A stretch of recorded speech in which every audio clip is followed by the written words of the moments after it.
We'll come back and we'll do a second panel that is either production managers, technical directors, people working front of house, people who are in the theaters on that sort of basis. The reason we're kind of here, so when I spent some time in the last year doing a bit of a baseline for the Unicorn, we were quite good at front of house reductions and energy usage, but we weren't looking at the stage, and I wanted to bring that into the conversation there. And I sort of felt a little bit like I was working a bit in isolation. Like I knew everyone was thinking about this and I knew everyone was doing something about it, but it was just hard to kind of get that information and find out what was going on. So at the PMF AGM kind of raised the idea, could we all get together and discuss this and look at, we all have these goals that we're trying to meet, and we know that we've got an issue, but what are we doing? What's everybody doing? How can we pool our resources? How can we bring our knowledge together? So that's sort of how today was, the kernel of today came about. So we're going to start the first panel with a short presentation. I'll just introduce the panelists on the first panel, and then we'll have a short presentation from Julie's Bicycle just to sort of set the context of what we're talking about today. And it would be great if it'll be quite fluid. We'll hear from our panelists, but we'll also take some questions from the live stream and also some comments and thoughts and questions from the audience. So on our first panel, we have Sarah Shirley, who is the head of sales and account management for First Mile. We also have Paul Burgess, who is a practicing designer, but also here representing SBTD. And then we also have Graziella Militsko-Thornton, did I say that right? Lovely. The Creative Green Program Lead from Julie's Bicycle, and Graziella is going to do the initial opening presentation. Okay. Over to you. Thank you. Thank you. Okay, thank you very much. It's great to be here and share all this thinking that we've been doing for a while now. Let's see how I multitask the video streaming, turning around, and making sure that I talk to you as well.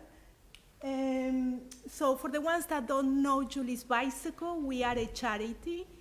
We work on environmental sustainability and climate change action with cultural organizations.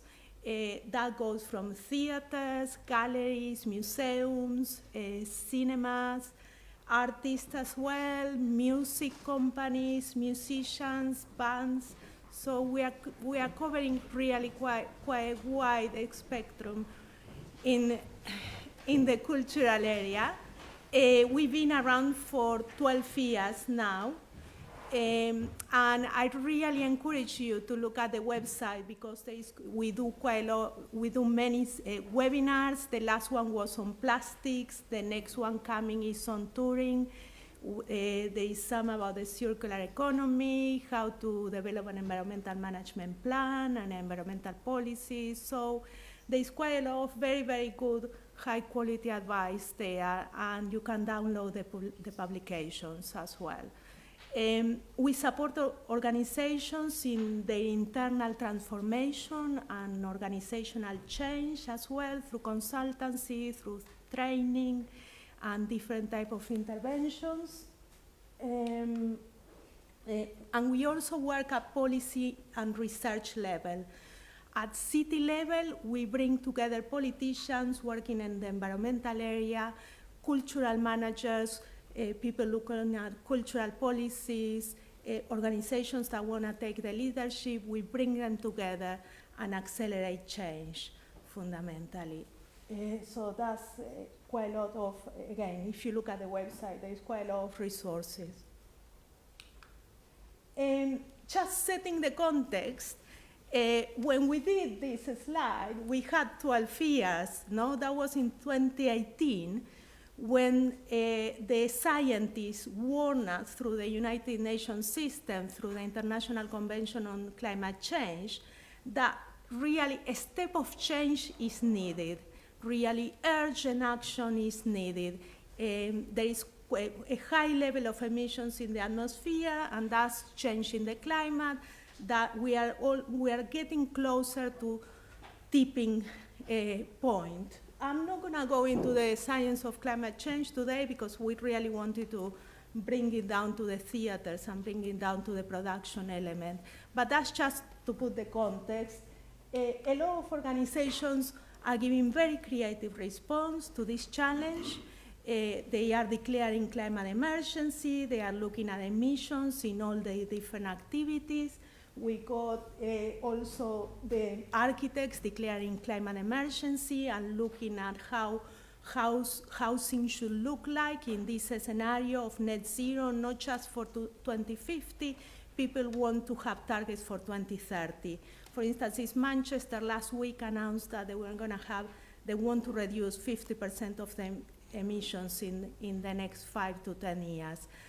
So I think there is quite very, very encouraging signs of people starting to take action and looking in detail at this pathway and making a roadmap. I started on these activities more than 20 years ago, where we still needed really to show and prove the evidence that climate change was a serious problem, really. That was the time where you could think about a very slow pathway, you could mainstream, and now we are getting at the point where we really need to look at systemic change in a much quicker way, really. Thank you for the invitation. It's really very timely because we have a green production guidance from 2015, and we started last month to review the guidance with the support of Theatre Cloyd and Donmar Warehouse. I don't know if there is anybody from Donmar. No. We're actually meeting in Wales for that project, so one of my colleagues went up there, and I said, I'll come here. And as part of that review of the guidance, we are identifying best practice, good practice, what everybody's doing, not just in theaters. We think museums and exhibitions, there is some very interesting pathways of innovation that then can really become useful for theaters. So that's why we encourage organizations in the cultural sector to speak to each other. And we are doing a survey that went out this week. I sent it to Pip and I send it to Jen as well, and please circulate the survey. It's only 12 questions. The idea is to identify, you don't even have to answer it all, really, just if you answer some things that you think you are doing well, and you wanna let the others know, we're gonna include them in the new guidance, and we are gonna include as well a little bit of what businesses, small startups are doing in terms of innovation in this area. So when we look at production, we look at energy, materials, waste, transport, and always with fundamental principles of reduce, reuse, repurpose, and recycle as well. And one of the key elements we think is really quite important is about thinking this early. Normally, designers say that 80% of your environmental impact are locked at design, with your design decisions. So the role of designers in producing a set, in looking at how do you incorporate sustainability are critical. We think that the other elements, so as earliest as possible, designing a brief, making sure that everybody's involved, that everybody's on board, and also making sure that those sustainability elements don't fall down all the way down the lane, really, when you start looking at, okay, how much can I do with this budget? Because we have to be realistic.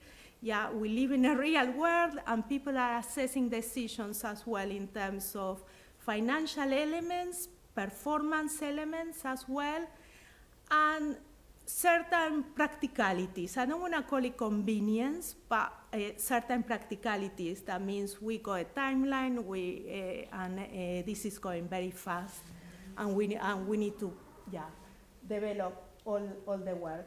That's why in the guidance we look at the roles of different people involved in the whole production element. It's not just about looking at the issues, but looking at relationships between all the different roles.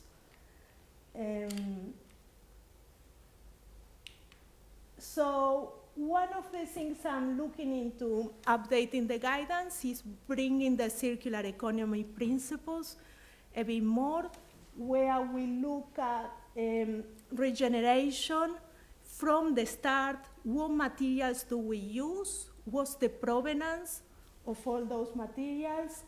We are trying to keep under the circular economy principles, we are trying to keep all materials, anything we produce, for as long as possible, really. So what we are trying to is really to overcome the challenges of a linear economy, where we basically extract a product, we create a product, and then we dispose. So that's what's happening in a linear economy. In a circular economy, always the waste it can be used for something else, and that's where we are at the moment. This is really a change in paradigms in a way, starting rethinking that really what we consider waste before can be the resource for something else, and this has been to be included from the very beginning. Really, this conceptualization, what is going to happen to a set after it's been used, really. Can we start thinking about this at the very beginning? Can we start thinking about the materials we use? What's the carbon footprinting of materials in particularly? And then efficiencies. There is also a lot of different ways of designing, so it is possible to design. If we look at the materials we have since the very beginning, it is possible to start thinking about, well, what's the potential for efficiencies? Can we use less materials? Can we reuse this? Can we store this in the case if we're going to reuse it? So we start looking at all the components of the system. There is a fantastic exhibition at the moment at the Serpentine Gallery. It's based in very thorough research of the supply chain of timber and wood around the world. I would strongly recommend. And one of the things they highlight in a very graphical way is that when we consider, in a way, I'm going to go a bit backwards. Wood and timber is an organic product, so we can, it grows, it captures carbon, we cut it, we use it, but to lock that carbon, really, we need to take into consideration how many years that tree took to grow. So ideally, we should be looking at furniture that can last for 100 years if we use some precious wood. Fast-growing goods, maybe we should be looking at 5 to 10 years. So what I mean is, again, it's this idea that we need to extend the service of products. I think, and that's a key element. We may not achieving this from the scratch, but we need to start thinking about that, really. And the other issue is looking at provenance. Provenance, making sure that timber and wood comes from sustainable managed forests. There is quite a lot of good products that are coming from protected areas. So there is a calculation that maybe 10 to 30% in Europe may be coming from protected areas, so we shouldn't be using those goods, really. So looking at the provenance and the supply chain is one of the first and most important things we can do, really. There is a FSC I'm taking too long. Okay. There's just so many things in it. Yeah, there's so many things. Yeah. So FSC is a trademark, really, that they audited the provenance of wood, and so I will look when you buy timber, I will look at making sure that it comes from as close as possible in the first place, and then from a sustainable managed forest. It means that they replant, they regrow, and the system works, more circularly. what people are doing is people are also starting to understand a bit better how much timber they use. I think this first is a little bit of a scientific exercise, maybe, but if you are only just starting looking into materials, it's good practice really to measure and to have a timber sheet and understand how much plywood or any type of timber you use in 1 year. And where it comes from, again, breaking those conversations with your supplier.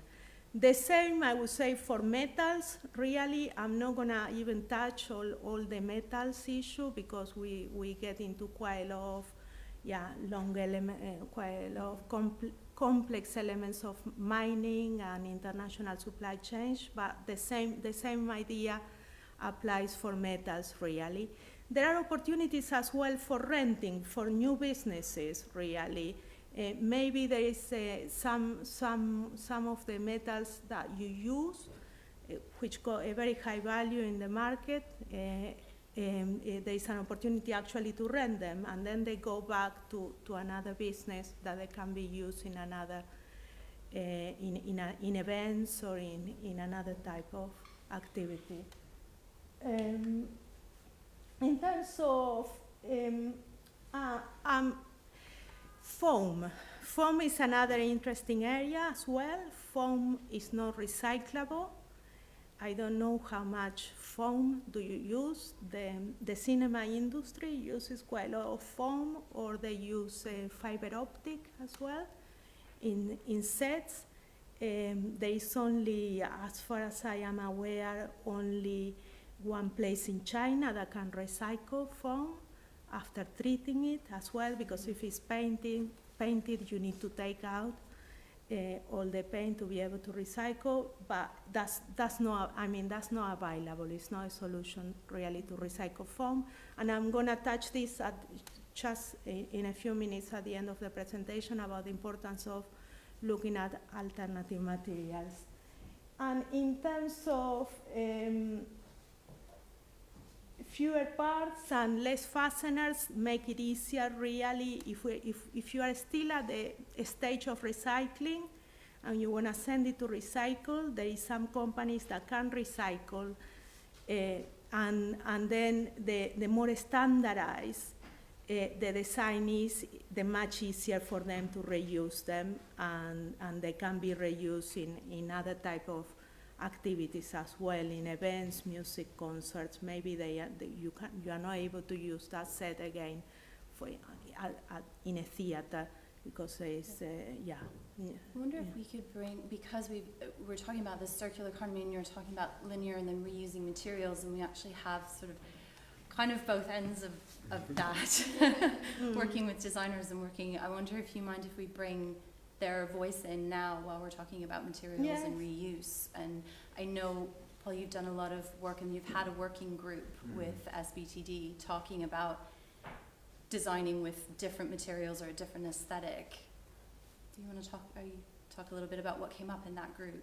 Yeah, I mean, various different things come up in that group to do with ways of, some of which aren't quite around that, to do with how we sort of organise our work and work with colleagues and things like that. And there's a lot of interesting stuff which probably we can come back to. But in terms of materials, I think the main thing most people felt was there was only a limited amount of available knowledge that was sort of immediate and quick and handy and sort of scaled down to I mean, is it University of Bath that's producing this massive database of life materials. Cycle analysis. But you know, when you're on the sort of time limits that we're on, we need something much more kind of scaled down than that. But I mean, there is a lot of enthusiasm amongst designers to get these things right. But I think people are quite intimidated by the scale of all this.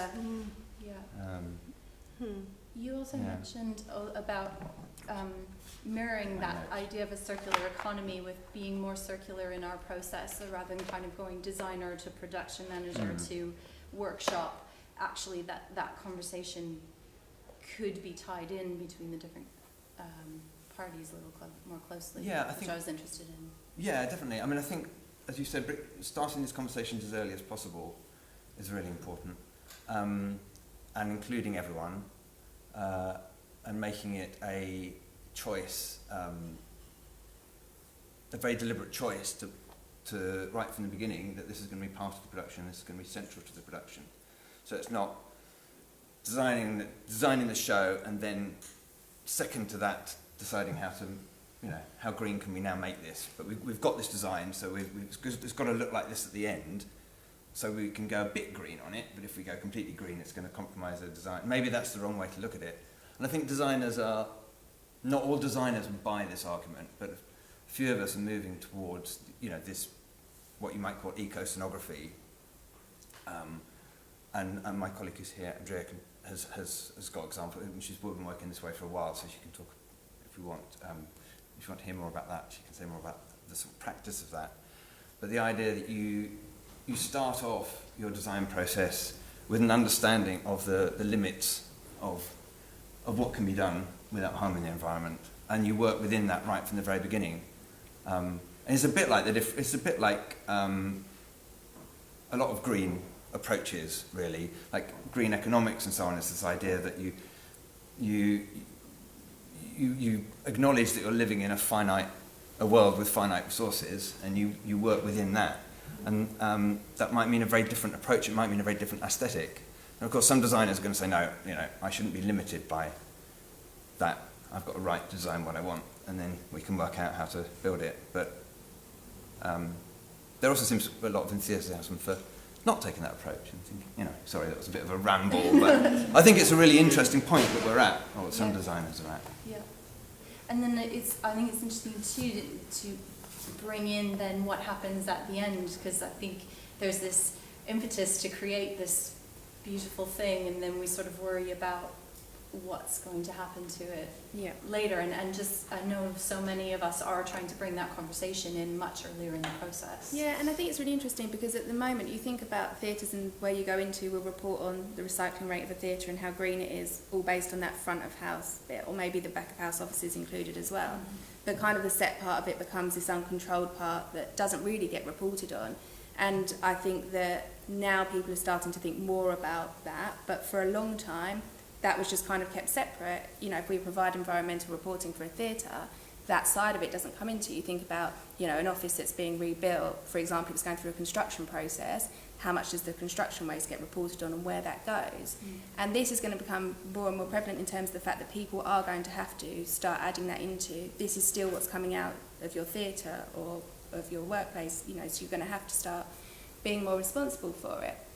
So I think what we try and do, whether it be with theatres or anybody that we work with, is to say, right, from the beginning, can we be involved and help you with, actually, if you change this material for this material, that would have a better end of life.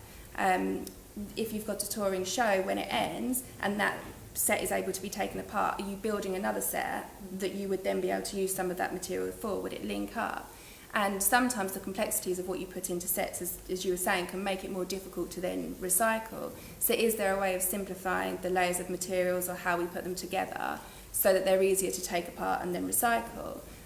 You can look online and there's websites that will help in terms of, they take away sets for you, they take them apart, they'll hold on to, lamps or whatever it may be that you can go and then look to see if they have any of the items that you may need that you could then buy instead of going and getting something from scratch, or materials that are already available. So it is kind of that planning side of it, and it takes more time at the beginning and you are then involving more people from the start. But what then happens is you're able to have a better end of life for your set. And actually, wouldn't it be good to report, because you want to be a zero waste to landfill company, but then a lot of people don't know where their sets are going, so how can you say that if you don't genuinely know what's happening at the end? Because when someone comes and takes it away, have you got anyone who's giving you any reporting, any weight data, understand what it's being used for? Something like the Tottenham Stadium, for example, they use the rubble from their old stadium to help build the ground and area for their new stadium. And we should be doing more things like that, and we absolutely can with theatre sets. When you think about the materials that are used, a lot of the time, they're the same kind of things over and over again. It's probably a bit of a timing issue with some of it, but we could be sharing and using some of that to reduce our footprint. So I think it's really important, and I do think that, in terms of first mile or recycling companies that you work with, they will be able to help and come in on those initial meetings that would be able to advise on some of these things, and even down to some of the sort of flame retardant coatings and various things you put on that can have an effect. You can start to then help to investigate some of these. So there's lots of things that can be done from the beginning that then make the process better for the end, and a bit of planning. And because we layer materials so much, so we have something that seems good, and then we have to put a flame retardancy Yeah. in it, or we have to put a texturing on it, or Yeah, exactly. yeah, and just understanding what all the And there's so many complexities, and things change all the time because of the way the recycling industry is. You know, one day you might be able to do something that the next day things have changed. Yeah. But I think the simpler we can make it, and to get advice on some of these things means, you know, we've got to do the things for health and safety first of all. Primarily, you've got to make sure that it's safe. But can we make better decisions, or can we change something slightly that would mean that we didn't have to use that then it would have a better end of life? There's so many different options out there, and it is another layer that you've got to add into that beginning. But it does mean that you've got a better feeling at the end of it of what you're going to do, and it can really help, because if you're left with a set, there's ways that you're suddenly like, right, we can take this part easier, we know where this is going, and you're able to tell a really nice story. So I notice you've moved to new materials library, Yeah. which I'm intrigued by. Yeah, no, I was waiting. Yeah, what's that about? Yeah. So, we move into the innovation field now. And I think there is quite a lot of very interesting innovations happening on the material science at the moment, incorporating the circular economy principles. But still they need to be pilot, they need to be tested, the materials need to be approved.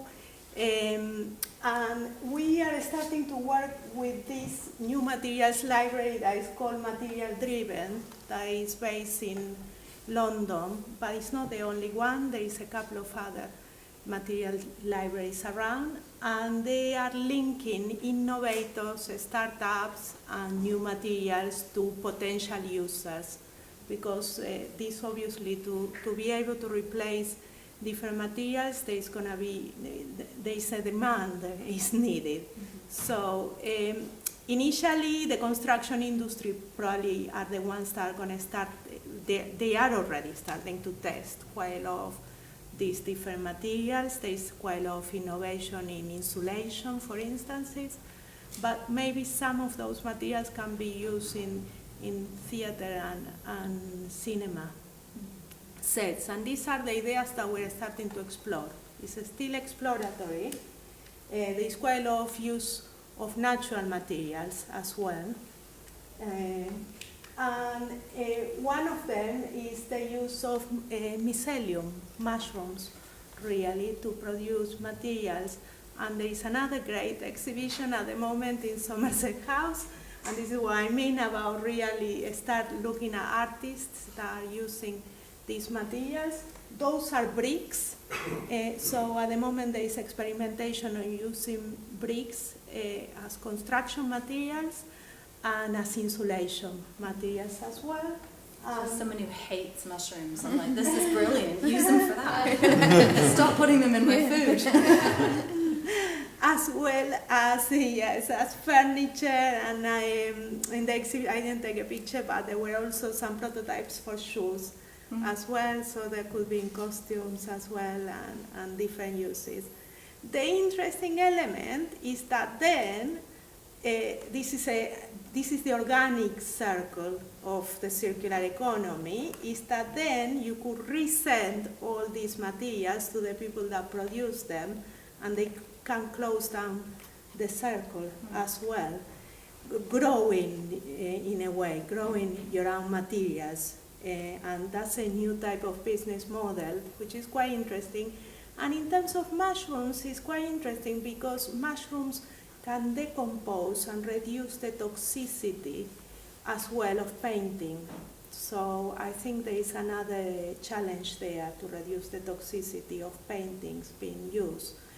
If those sets are being burned and they are painted with toxic paintings, all those compounds go into the atmosphere, and then they deposit as well on the soil. depending what it is. So it's something we start looking as well, what can be the role of mushrooms reducing the impact of toxic paintings. So there it's very encouraging. There is a lot of really very good innovation, I think, and it's about collaboration, it's about testing, piloting, and for that probably it needs a little bit of a number probably of you taking these challenges together. Maybe some piloting and then others learning, or some critical mass in a way, I would say, is needed to start testing these new ideas. In terms of lighting, I'm not going to go into detail, but there is as well some new models of business. So it is possible to rent lights. So there is companies where you actually rent and then they go back to them, they maintain them, and then you can use them again in future productions. You may not need to spend the capital. Most of us tend to work as well anyway. Spend that. Yes. Yes, because normally each play will require special lighting. Yeah. But this business model is also being applied for theaters that wanna change for LED in all the theater, in theater lights, for instance.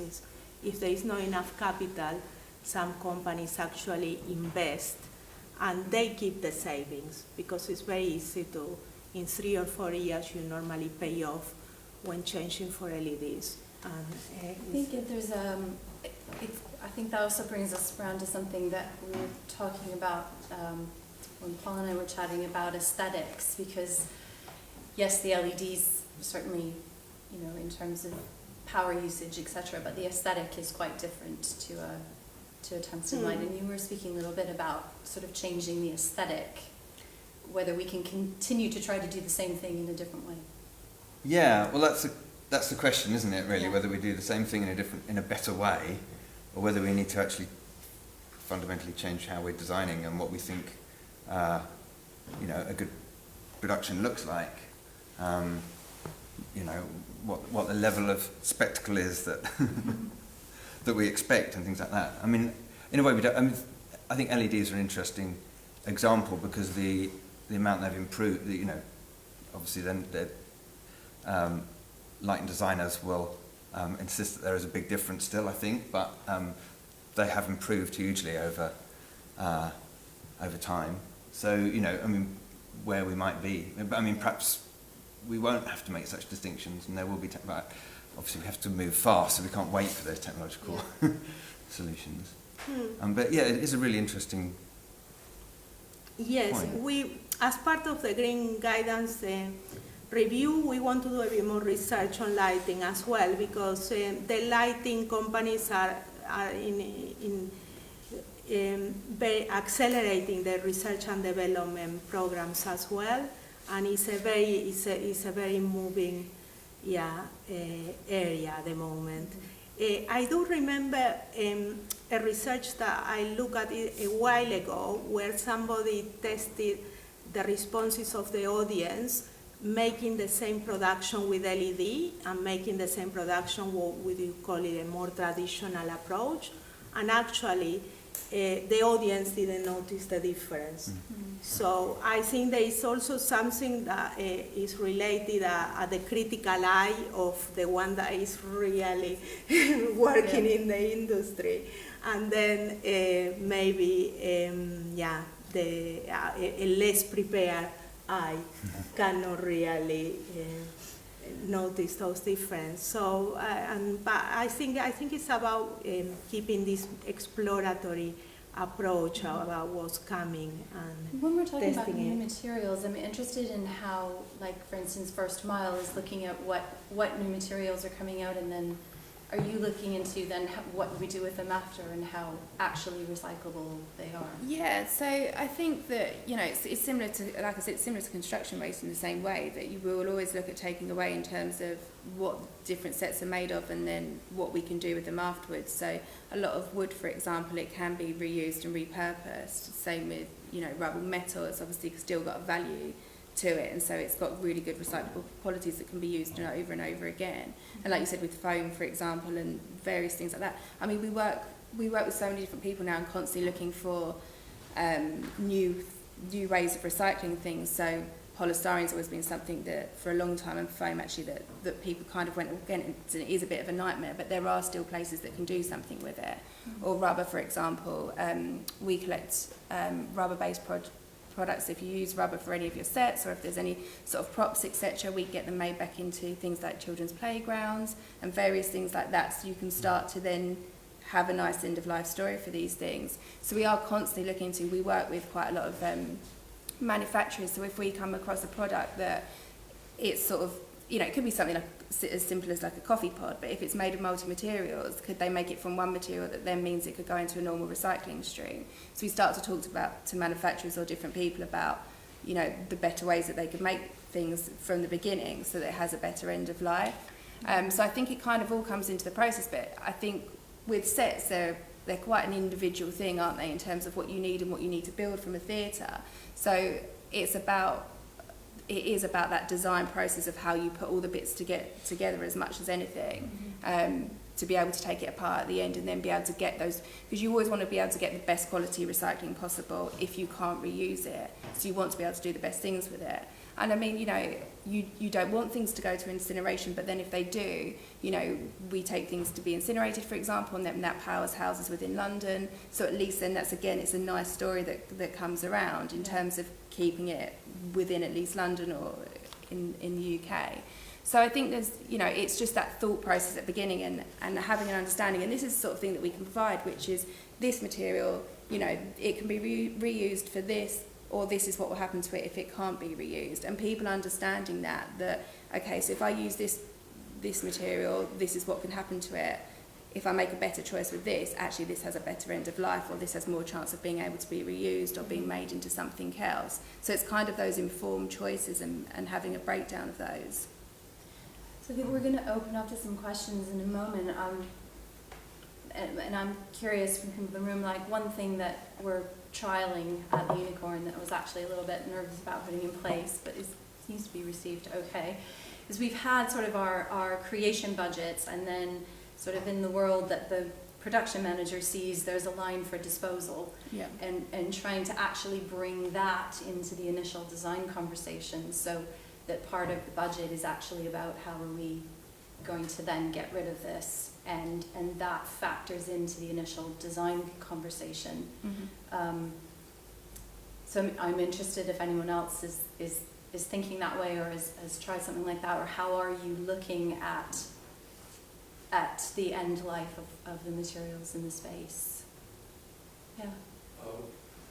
Nick Brown, I teach at Central School of Speech and Drama. Hi. And yeah, we are trying to get the student production managers and the student construction managers involved in how do I take this apart so that it can be recyclable. Mm-hmm. Our estates department don't set a brilliant example, however. Yes. National Data Wales, I mean, part of the conversation we have with designers is what will be the future use of this. And we have made changed decisions about what's going to be used on certain sets. If there hasn't been, there will be a future for it. And between 80 and 90% of what we buy for a show is reused, not recycled. And that is part of the kind of brief that we have. And how does that then fit in, sorry, I don't mean to, I'm just curious about the comments, with storage, because that's what, you know, we struggle with that, like, yeah, we want to reuse it, but where on earth do we put it?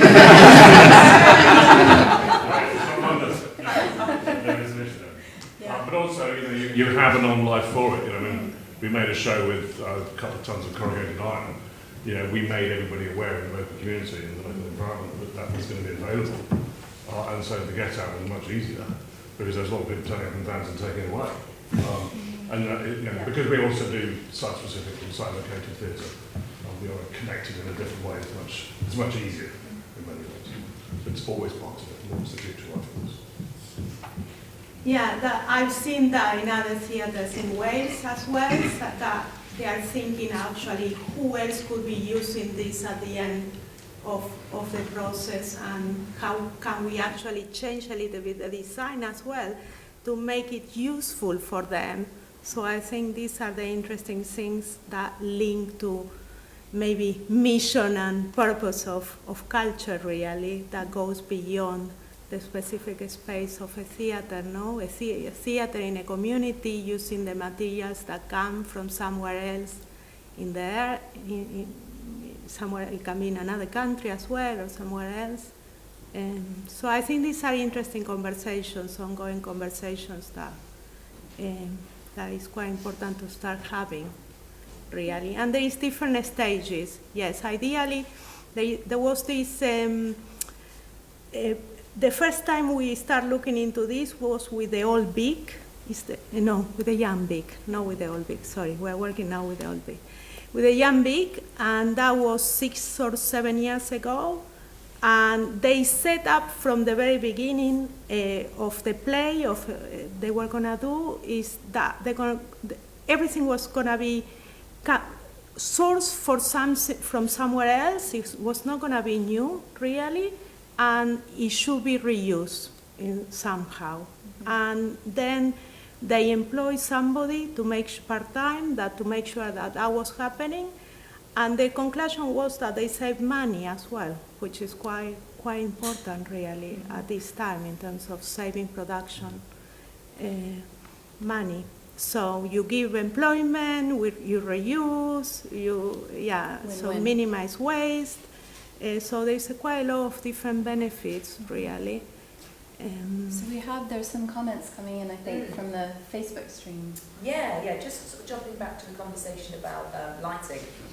We had a comment from an LD who was saying that there is quite a lot of top range stuff that's out there at the moment on the market that is acceptable sort of aesthetic-wise. But for someone who's usually working on low budget productions, using LED fixtures is beyond their stretch. And even if you can, it's then challenging to actually be able to have the technicians who are skilled in that particular form of LEDs as well, various desks as well. We also had a comment from David Ripley from CSSD. He said, eco-design means that everyone should be considering it now, not when expected general ban on tungsten and bulbs starts in about 5 years, or when the manufacturers are stopping making them. There's also, just following up, he was following up on Nick's point there as well. As we have students who need to practice, we frequently check stuff out that we could have used in later in the year. Treads being prime example. We also have no storage, so we are between the devil and the deep blue sea most of the time, which I would assume is probably the case for a lot of London theatres. Storage is always a huge and very pricey commodity, isn't it? Yeah. So there's an interesting point there. Yeah. And we're going to a meeting at City Hall for a group. They had a committee about reusing things in the arts, and they had all gone over to see this amazing facility in New York, giant airplane hangar where everyone could bring everything and then pick everything up, that was sort of subsidized to about $1 million a year. And we were like, yes, we'd like that, thank you.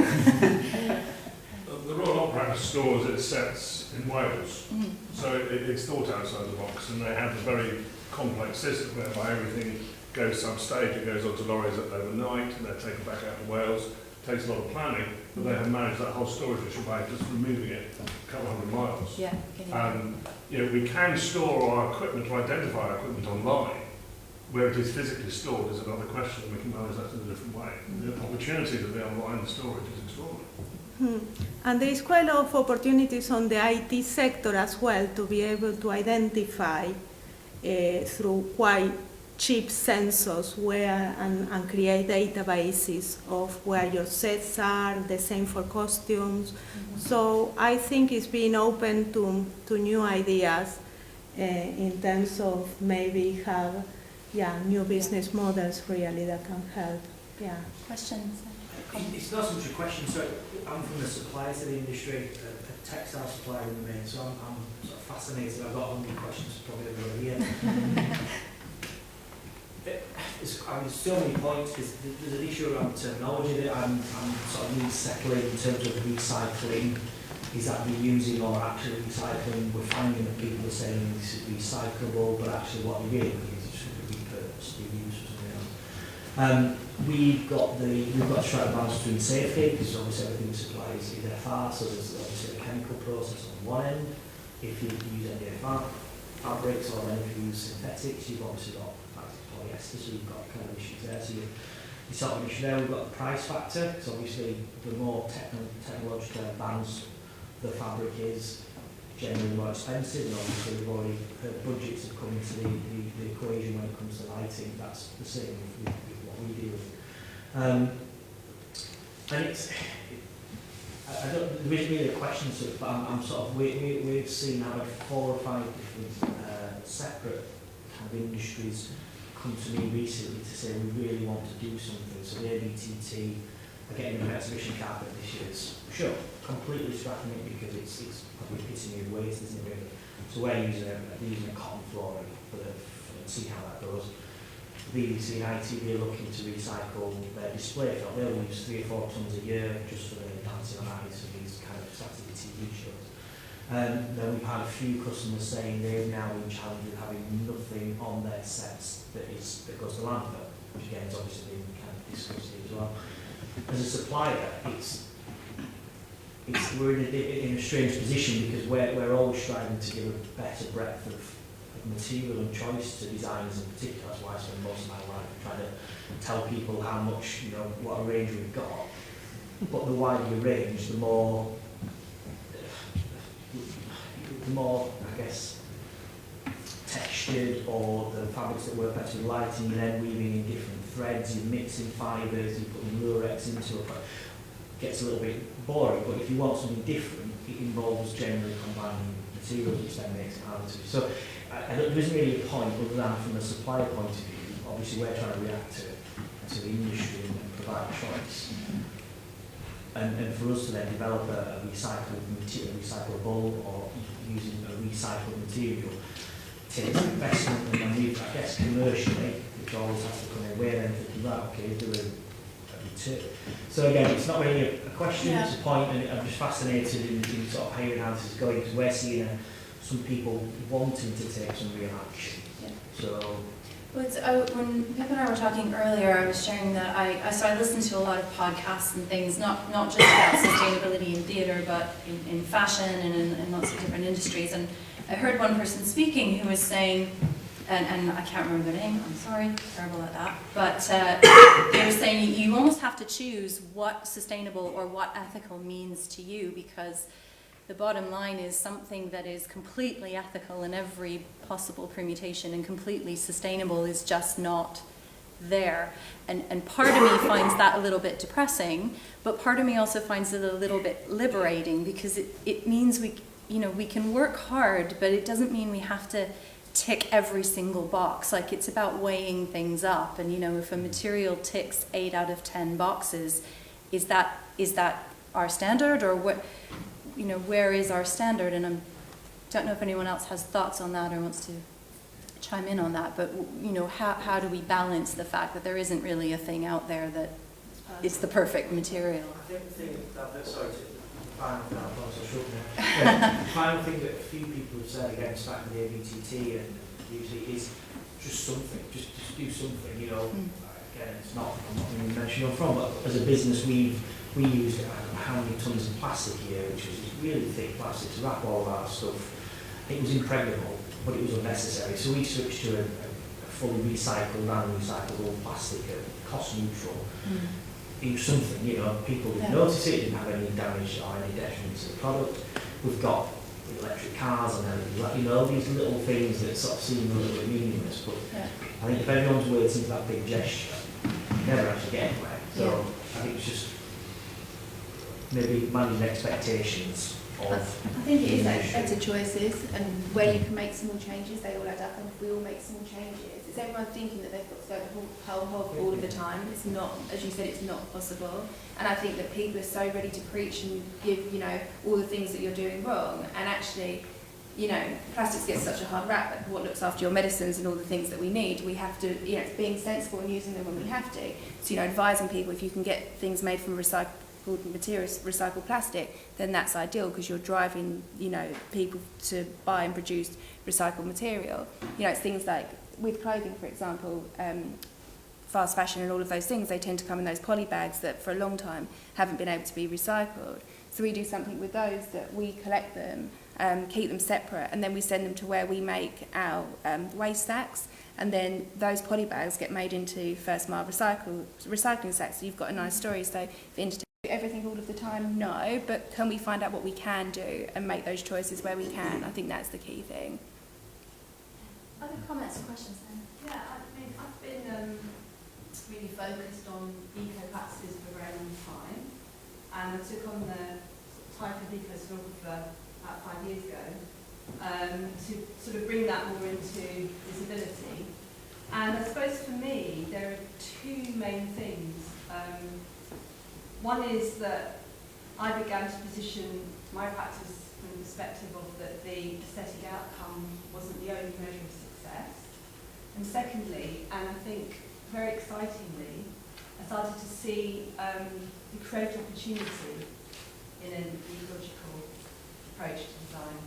And I have to say that it's important to realise that an ecological approach to design doesn't automatically mean that you get a particular aesthetical outcome. So, for example, if you were to, I've made a show, for example, using completely industry surplus from the film industry, so I made costumes that were all the leftovers from a Tom Cruise film, so somebody who's actually dancing around in remnants of Tom Cruise's suit or whatever.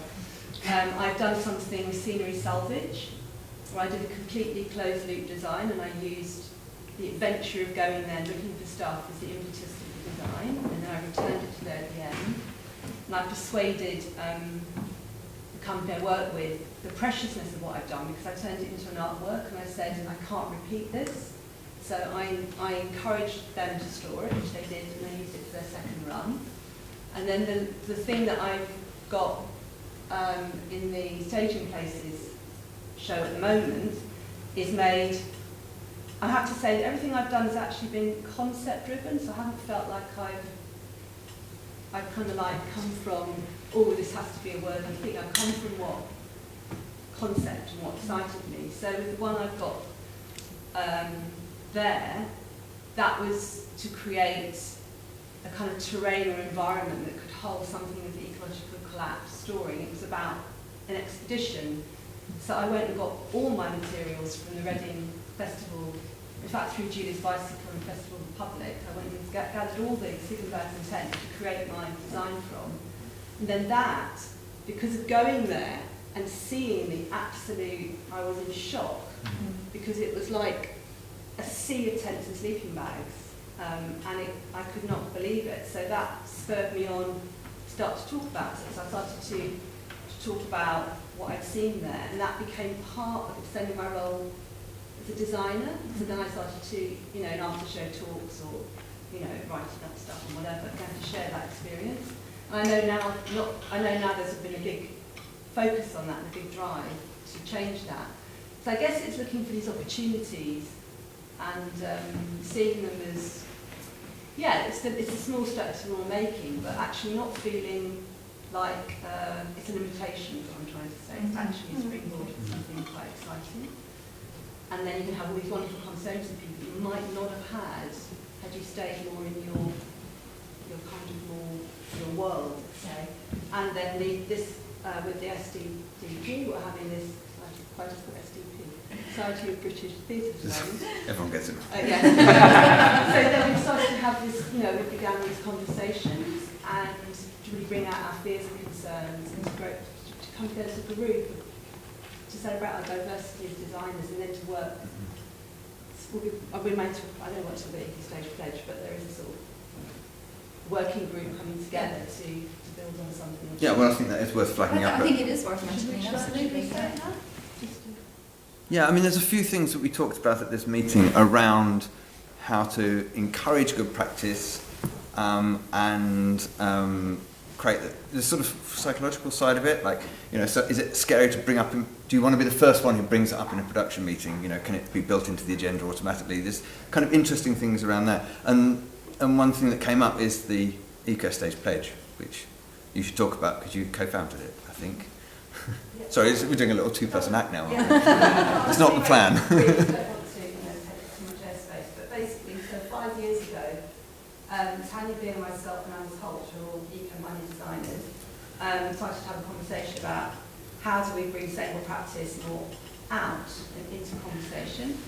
And Tanya Beer actually went on to coin the phrase eco-snorkeling. And so we set up this online pledging system, and in a nutshell, it's a public commitment. It was designed to stimulate conversations and to have an evolving online resource, so it would have links to Julie's bicycle resources and all other sorts of resources. And it's a pledge, so you go through, you will sign up to a pledge and you get a rather beautiful logo that you can use to declare your interest, and it becomes an online community of people. So we did this 5 years ago, and we launched it at ArtCop 21, I think it was. And it did quite well, but it didn't do so well from the point of view that we didn't really have the right, let's say, back end to the website to make it good. So we now have this kind of beginning of something that we're looking at relaunching and reinvigorating and making it more right for now, because in those 5 years, as we're all fully aware, things have actually got more rapid and changed. Yeah. So one of the reasons I am here really is because we wanted to make links with production managers and other other groups in the industry, so that maybe we could all be part of this and actually work out how it would be the most effective, look at it from the point of view of its structure and its reach. So can it reach students, can it reach existing, can we have theatres pledging to it and so forth. So really make it a really kind of useful platform that designers and other groups can connect with. So we're hoping that we've got some working group meetups, and we'd like to invite other people would like to come. And the idea is to, if it goes well, we launch it at the next ArtCop. Yeah, to coincide with the Glasgow. Yeah, ArtCop, whatever it is, 20.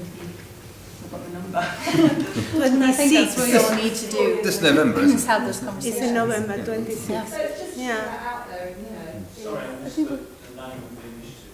So it's called EcoStage Pledge, and it does it. I've been paying faithfully for 5 years to keep it up on the line, on the internet, So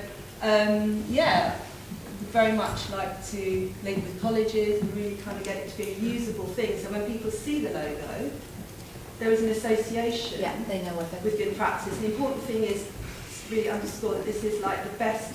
It's not like you get told off if you do something, you know what I mean? This is an actual, proper active conversation about what we're all doing together, and it really is, it's really meant to sort of stimulate conversation and change and support. Which is, I think, what we're all Not really alienating looking for. Yeah. But also the rapidity of what is now required as well is important. Yeah.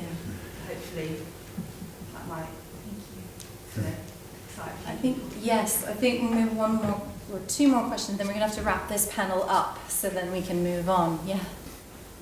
Yeah, let's go there first. Sure. Maybe this is a question for you, Jen, actually. As much as, obviously, we're a room of like-minded people who are passionate about sustainability, however, I also work under an estates department, or we work under a producer, and I know my estates department really just cares about how much time and money I'm spending, and they want that to be as low as possible. So how do we, and even extending not only upwards from production management, but down as well with our heads of construction who want to slam a set in and out and go home and that sort of thing. So how do we get people on side without alienating anyone, and people want something that's easy and that's cheap, and that's not necessarily what this is at this stage. So how do we get people on side with green initiatives? Do you mind if we bring that into the second panel when we Yes, have sorry. our, no, because it's a great point, and I think you know when we come back and we're talking about sort of the production managers on the stage, I think that would be great. Yeah. I'm from Lambda, and just wanted to add that reusing and recycling is quite a challenge when you're training young people to make sets every 6 weeks. We make 4 shows every 6 weeks, and there's a time and there's a storage issue. But a thrilling thing is that sustainability is at the top of the agenda for the students, and is being driven by them. So I think with all the training providers, the graduates that we're turning out every year are passionate about it, and they will become, in a year or 2 or 3 years' time, the production managers, the head of construction. So it's going to move quite, I mean, maybe not quick enough, but every new person entering the industry has it absolutely at the forefront of their minds. Which is great. Which is great. Just one little last comment here. There's quite a few people watching, obviously. Just a message from a supplier saying, what can suppliers of equipment do to help the theatre industry and sustainability? I do various pieces of data help. Would it be helpful to have information of how many times that piece of equipment has already been out and used? Or would it be helpful to be thinking about how we can offer information to our clients regarding their carbon footprint of the parts of their event? So just, thinking about practical ways that we can relay that information back to the actual client, especially if you are being the middleman as a production company as well, especially when we're looking at events rather than theatre and that much quicker turnover as well. Thank you so much, Sarah Ball, Graciela. I think we'll take just a 15-minute break, have a comfort break, stretch your legs, and we'll come back for panel 2. Thank you. Thank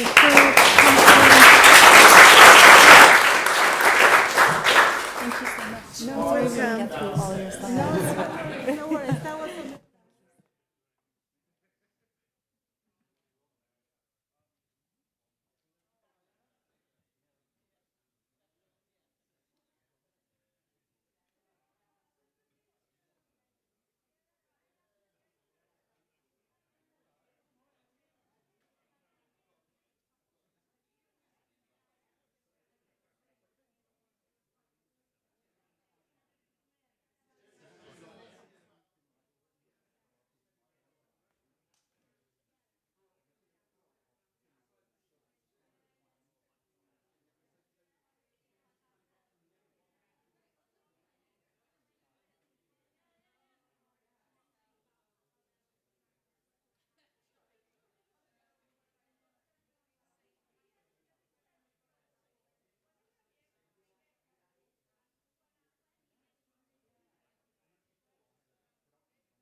going to kick off again. So this is panel 2. So this panel is focusing on talking to production technical managers, either freelance or from venues, and also front of house as well. And it's just sort of talking about ways and means people have been implementing more green initiatives. I can hand over to Jen again. Thank you. Welcome back.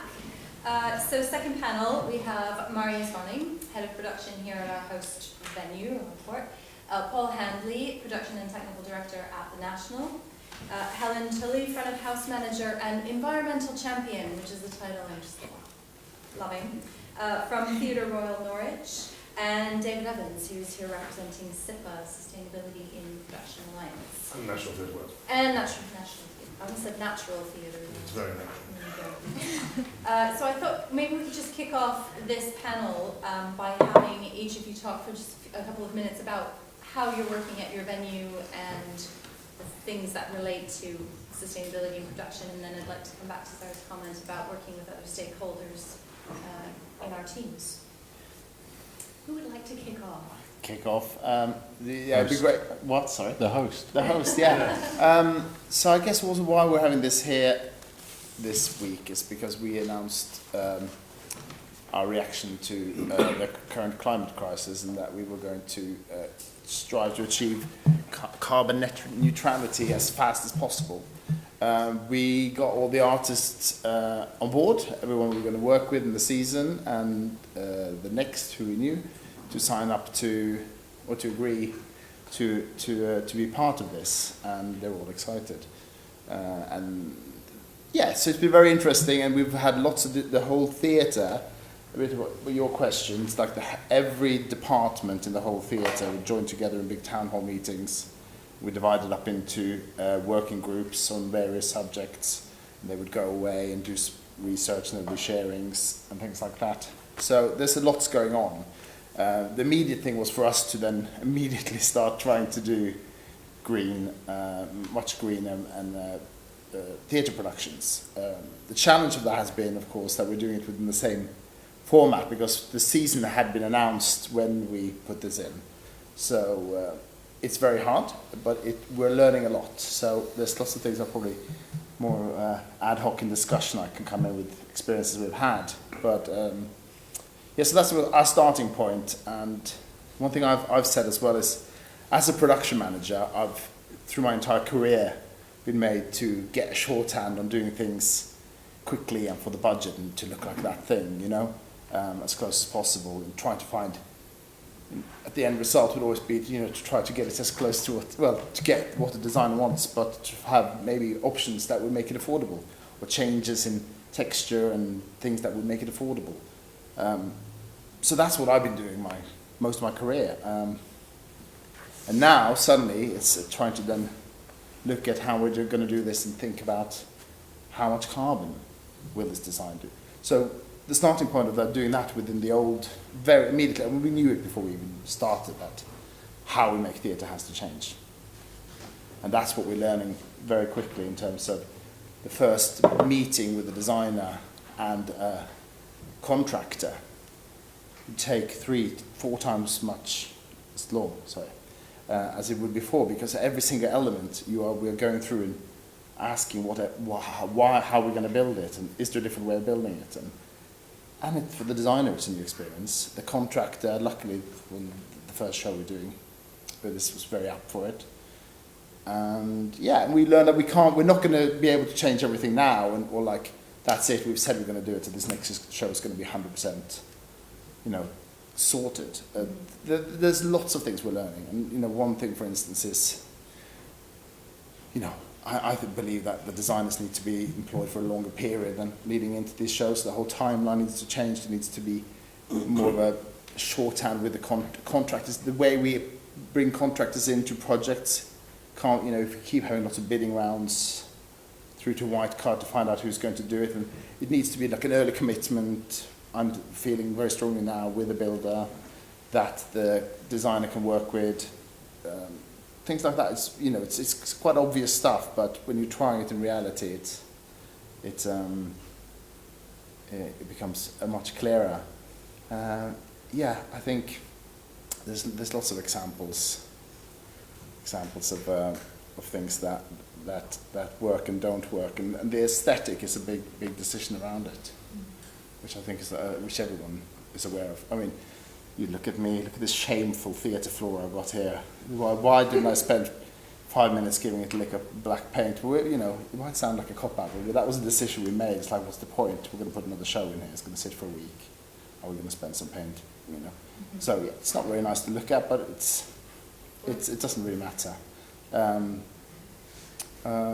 Yeah. No, I think I'm up for like being stimulated. Has more remember some points as we talk and share about it. But that's essentially what we're doing at the moment, and looking at time, looking at how we can change our schedules and how we, you know, you might not necessarily need to change the budget. One argument is like, well, now I need, if all my costumes are going to be ethically as well as sustainable, so have, you know, I can't go to prom, all these kinds of things. Am I going to increase budgets? And so I think it's like this, I don't think necessarily we need to, but we need to spend money as well getting people engaged longer.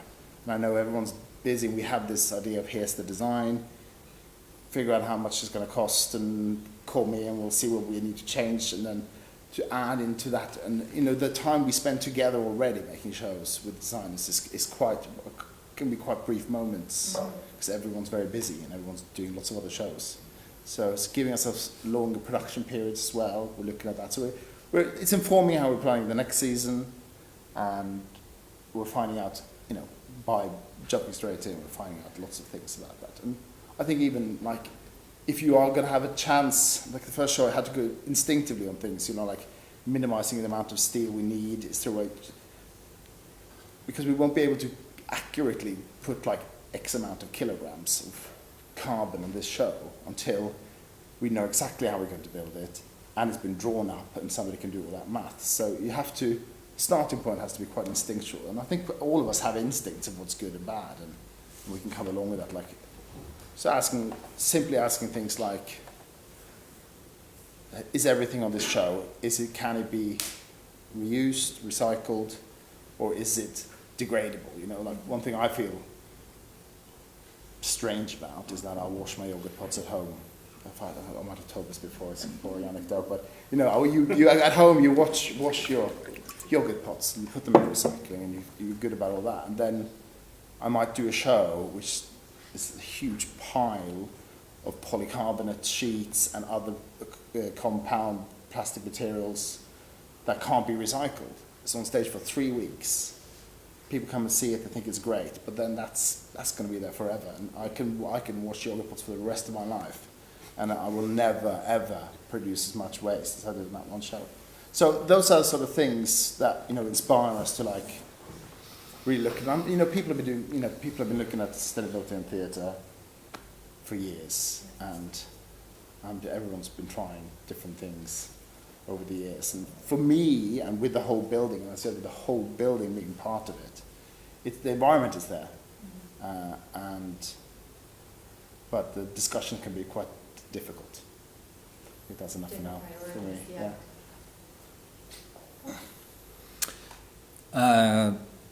So the National also declared a climate emergency, I think last November. I'm very conscious we've been scratching around in this subject for about the last 12 years, maybe a little bit longer than that.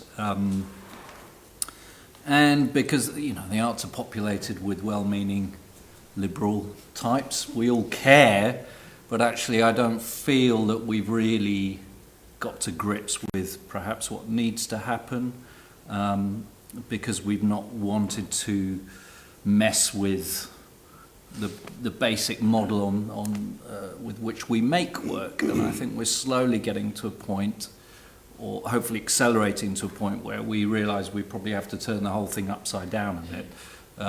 To your point, Paul, you know, I think we really do, and to yours, Marius, it is about the aesthetic. If we carry on with a model of presenting designs, 1 to 25 models, and then working out how to do it, all we'll ever do is scratch away at the issue of trying to reduce carbon.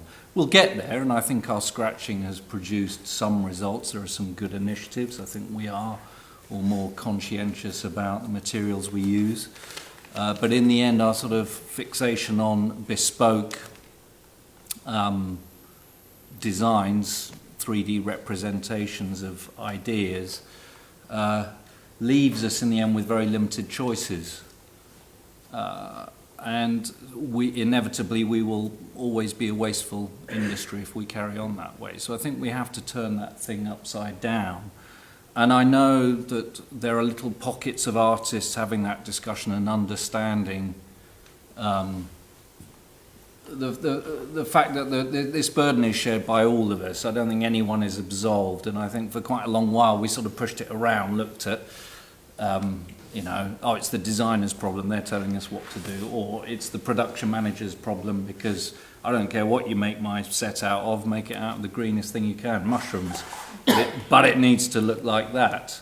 And actually we need to share it. It needs to be properly collaborative.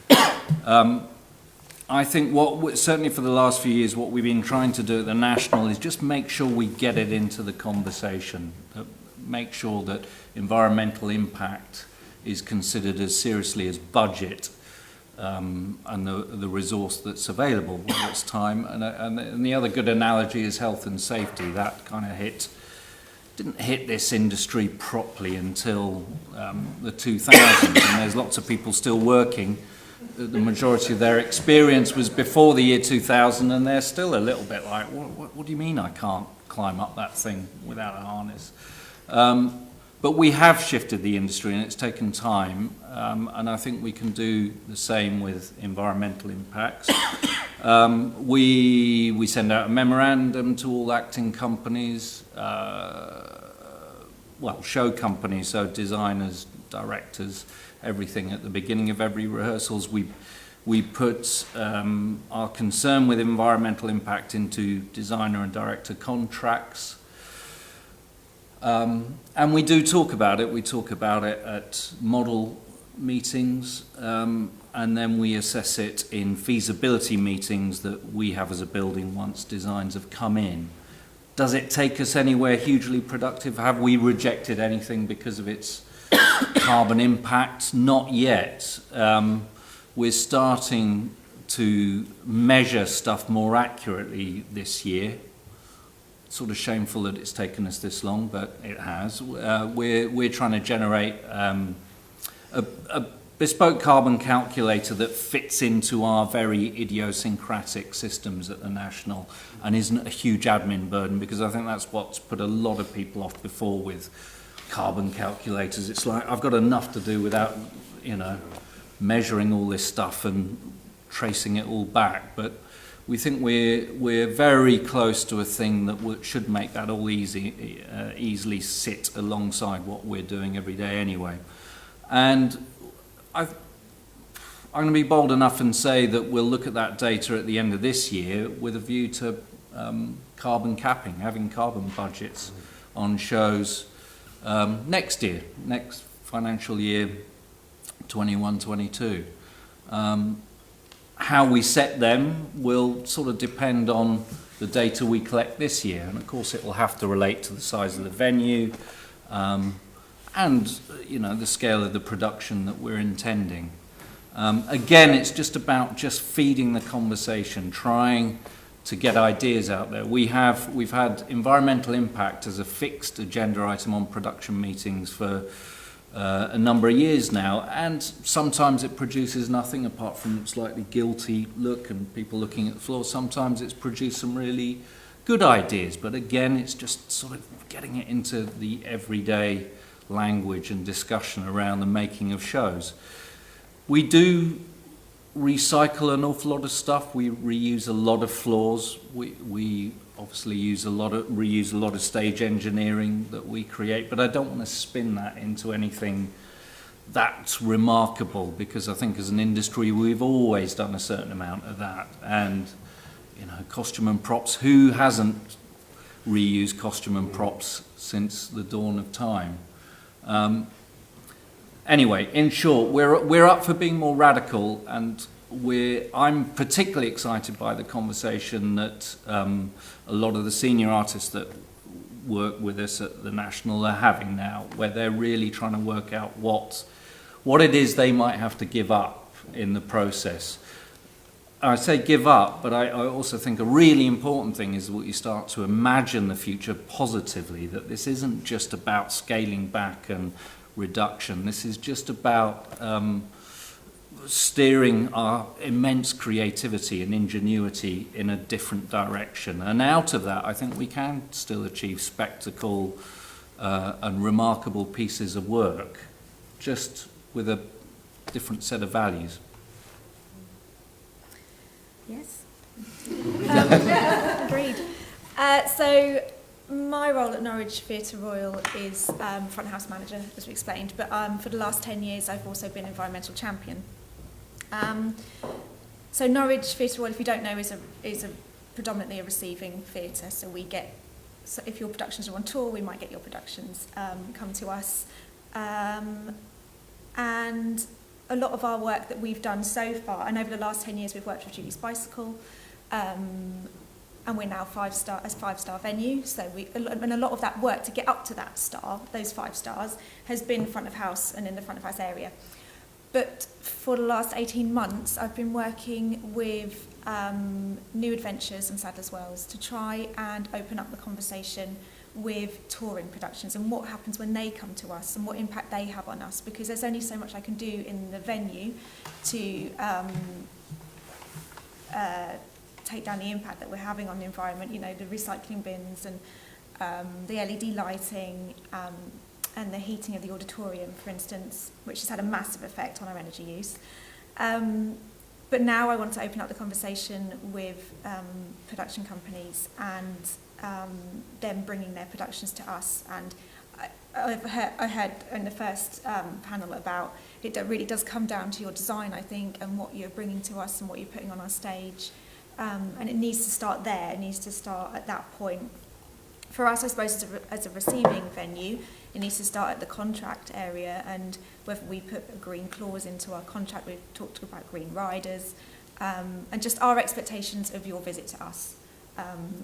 Your visit to us, you putting your production on stage, but going beyond that as well, looking at the company, the cast, the crew that travel as well, what communicating and engaging with them when they come to us as a venue and getting them on board with all our green initiatives, making sure that everyone using our building, not only the people that are based there, but people that are visiting, are doing what needs to be done to help the environment in our area. We've done, like I said, the air handling system in the auditorium is probably our biggest triumph. So we now do a daily timing of the system. So it only comes on, I think it's an hour before the show, it clicks off at the end of the show, so it's only heating or cooling that area for that specific time, so the whole calendar is done for every day of the week, every month. We have saved 75% of our energy use over the last 10 years, so we're now only using a quarter of what we used to 10 years ago, and I do believe that's a big part of it, is managing things like that, switching to LED lights, front of house, backstage, sensor lighting where we can. So I feel that we've done quite a lot as a venue, as a building, but I really want to open up this conversation with touring productions and touring companies and what we can do with you and how we can go further now to get those figures down even further. I was just talking about SIPA initially. Are you aware of SIPA, Sustainability in Production Alliance? And I mean, National Theatre Wales, we kind of model our activities partly on this. And SIPA identified 9 goals, which obviously the environment was a significant part of it. But also, the first goal was equality. That as an industry, we need to strive for equality. It's ridiculous to be talking about this when we're not equal. Well-being is an important part, and there's a number of organisations that are working on that. And that is a target that we should have, and I think this is all part of the same conversation. And then cultural learning, which is about sharing it, which is precisely what we're doing here. This, in a way, is kind of feels like a sip of success that we're having these conversations now, because we've been striving for a long time to do this.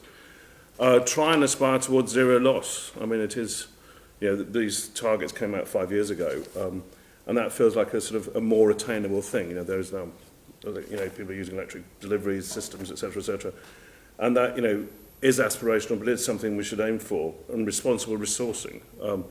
You know, we still live in a world where you know, the idea of getting something cheap is a good idea. It's not fair.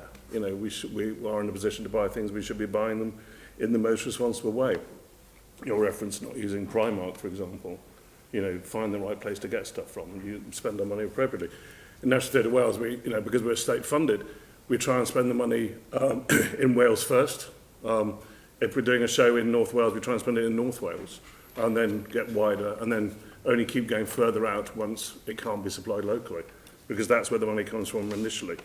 Running on renewables, obviously, and then reporting on shows from the basis of, yes, there's the aesthetics element, the cultural success, but, you know, how have we treated people? What is the environmental cost of the show? And then, obviously, the economic element. These are, you know, we should be looking at the work we're making in a broader way. You know, a show can be very successful if your ecological decisions have been rigorously applied and that you deem them appropriate, not to just how successful the show from an aesthetic point of view. Saying that, you know, the show needs it is no longer, I think, an answer for, you know, using polystyrene or using paints that are damaging to the environment. You know, there must be another way around it. Fair reward, just paying people properly, and a value economy. These are the standards that CIPA have been sort of pushing, and I think a number of people have adopted and feel comfortable with.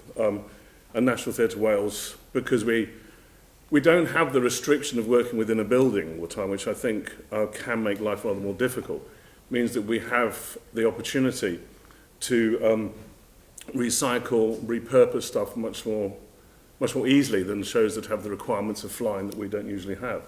Yeah, we've had bits of flooring which have been used on 6 or 7 different shows.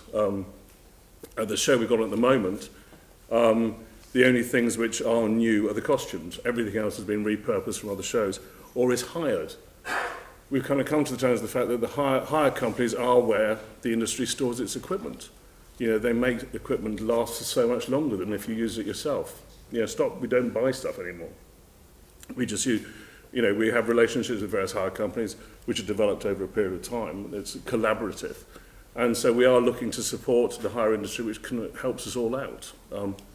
We also always have a statement in the programme about what we did, what decisions we've made on a show. And my email address is there so that people can come back to me and say they like the decision or they don't like the decision, or we can have a dialogue. And to be fair, nobody's ever replied. But it's still out there. And you know, we have said, no, you can't use things to designers in the past, and they've understood, and it's part of a trusting relationship. We don't use polystyrene. We don't use a number of items. We did a show which we collaborated here at the Royal Court, and there was a 4-metre tall rock, and so the obvious, you know, the normal way to make it is to carve polystyrene. And we work with Ridiculous Solutions, who make a lot of the sets here, and we eventually made it out of cardboard. And they went round Ilfracombe, which is where they're based. It's not very near Cardiff. And they recovered boxes from various companies. And so we interrupted the recycling process of those boxes to make this rock. And that was a great success. And that whole set was a process of Ridiculous Solutions and the production manager, who wasn't me, and the designer working together. So we had the model, but instead of kind of exactly duplicating that, they gathered together lots of wood and stuff from the local environment, and then they composed the set together. So it had the spirit of the design. It wasn't an exact copy of the model, but it was the spirit of it. And that I count a massive success. And, you know, artistically we're very happy with it, but it was a different approach, and it worked terribly well. And, you know, the great thing, of course, is that you have that, but we have failures. We had some snow on the show, which we were very pleased about, our paper snow, which made all the actors cough. So then we had to eventually, after lots of research, we reverted to some plastic snow. We had no choice. So that was there was a failure, but we learned a lot from that, as well as from the successes. And I think this is part of the thing, is the conversations about successes and failures and that kind of openness. That's where we're at. I think it's really interesting what I've heard all four of you say is I think about normalizing this, that normalizing it in the way that we've normalized health and safety, taking it across all of the groups, so it's not sort of production finger wagging and going, you can't do this, but having buy-in from the entire building. And I think that then needs to start at sort of the highest level in the organization. And I wonder if any of you have thoughts about how we take that upwards, rather than sort of us going down as production managers, and I don't mean that in a hierarchical way, in the way that sounded, but you know, saying, well, you can't do this and you can't do that because and actually having a building-wide policy that where if you work with us, these are the things, and you're going through that right now. Yeah.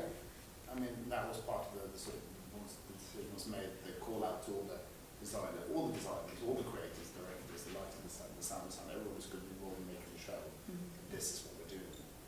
And we can, as you said, in contracts as well, this is an element that we need to work on. And I think what was interesting when we, right from the start, when we had what our parameters meetings we call concept meetings, which was the first point when I and the artistic director and the executive producer meet with the creative team.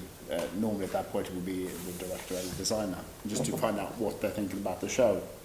As part of that discussion, we talk about that. And the first time we did it specifically saying, you know, this is what we're going ahead. It was like yes, we're really up for it, and like sort of just, you know, can you give us what we can do and what we can't do, and it's not that simple, not at this stage, because I think it's, as I was mentioned as well, it can't be the scenario that it ends up with just a production manager saying, no, you can't use that, you can't use this, or go away and think about it again, but don't use any of these elements. It's like, that's not going to work. But yeah, to rewind to your question, yeah, so it's actually at that point, it's sort of, it is as important in that discussion when you first say, oh, and by the way, this is the production budget, and look, this is the schedule, and all that kind of, you know, this is, you know, do you need a physiotherapist for the show, or do you need a choreographer? It's part of that discussion right at the start. But starting in it, it's like I didn't have my rules, so, but like we just have to. So, and we were trying to get groups together to maybe make some rules, but as you all know, it's really hard to get a group of people together. We wanted to have people from the construction industry, we wanted to have designers, we wanted to get together and just have some workshops, some really specific sort of meetings about what we could agree to try as certain rules. So without that happening in time, it became just discussions with the designer about like we just have to go at this and look at instinctively ourselves. We have to do we do research, but good things come out of it, because my questions to suppliers and manufacturers are completely different now, because that's when you know you will always check in because it's a thing. So, you know, I'm being made to be better, and you speak to people and say, well, you're not the first person who's asked about this. No, we don't currently make a material like that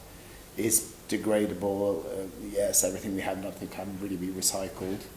To the point that one company saying, yes, good thing you ask, in a couple of months we will be printing on a material made of raffia, so which is completely biodegradable. We haven't got it yet, but it's coming. So like, okay, well, we are learning things as part of that process, but with the designer. And the pinch points are, again, when you get closer and closer to things needing to go in a truck and decisions having to be made, and you still haven't found the solution together, to then, you know what, at this stage we're just going to have to revert to what we've always done, but we've learned some lessons and we know now a different approach for next time. So yeah, but it has to be a collaboration.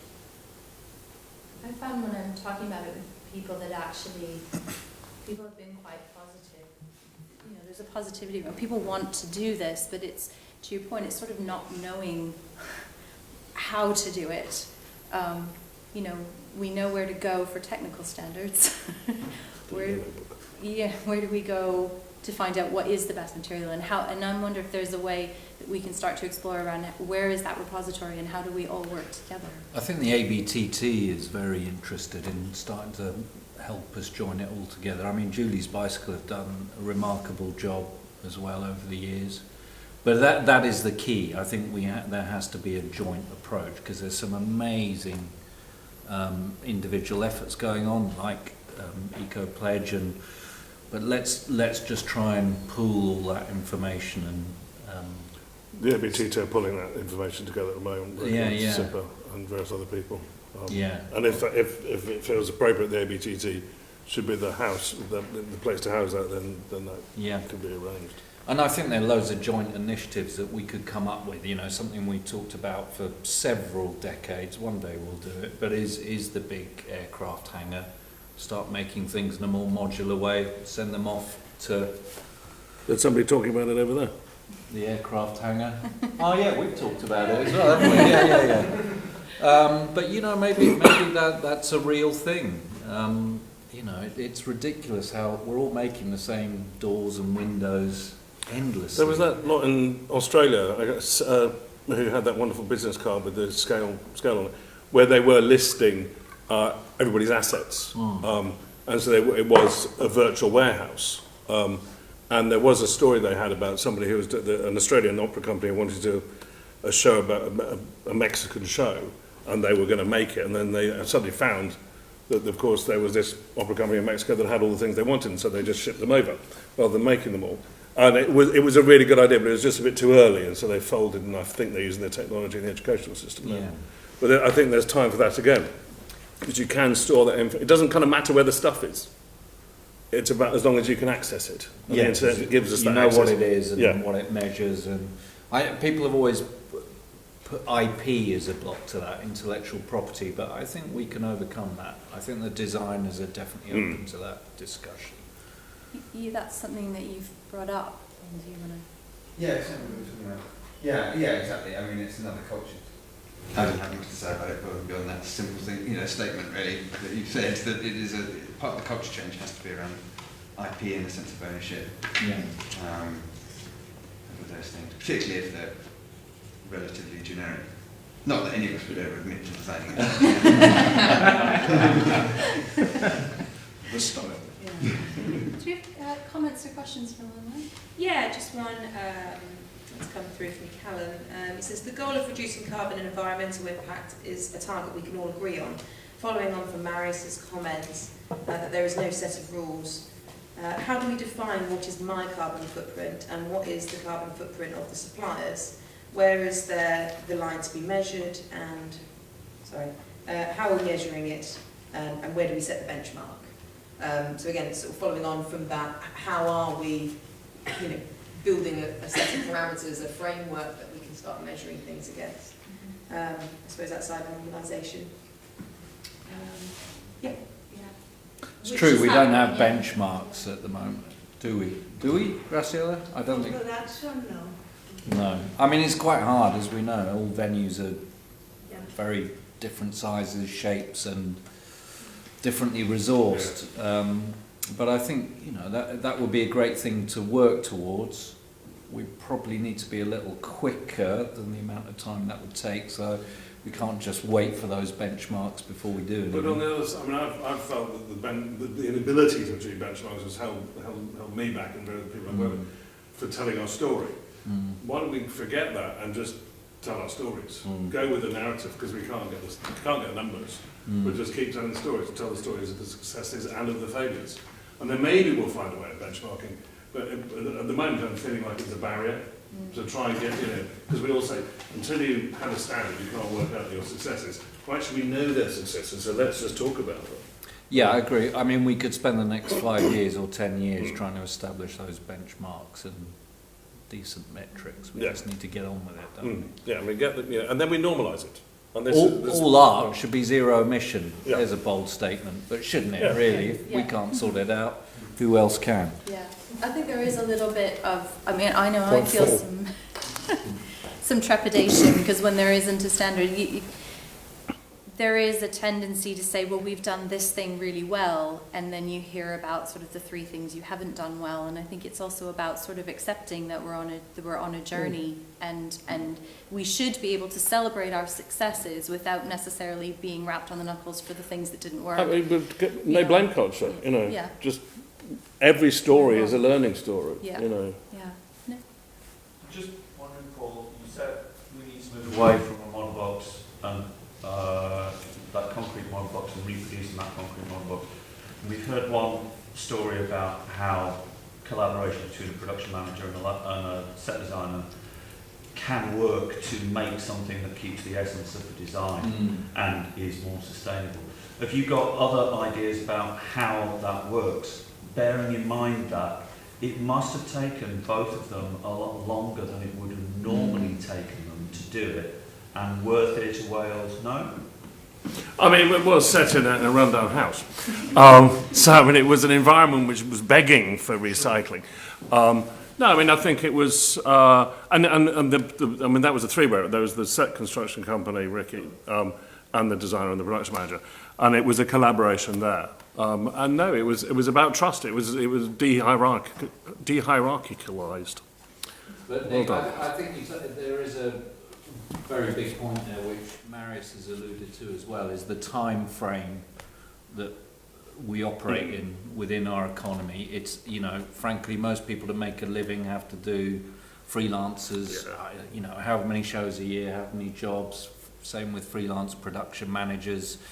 And even the bigger theatres, you know, we are squeezed into such tight production technical periods because we need the audiences, because we need the revenue, and it is very squeezed, and really we need more time to consider these things properly.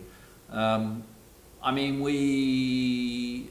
John over here works in our drawing office, and we're starting a little subgroup that's going to really try and look seriously at modular scenery, again something we've talked about for years.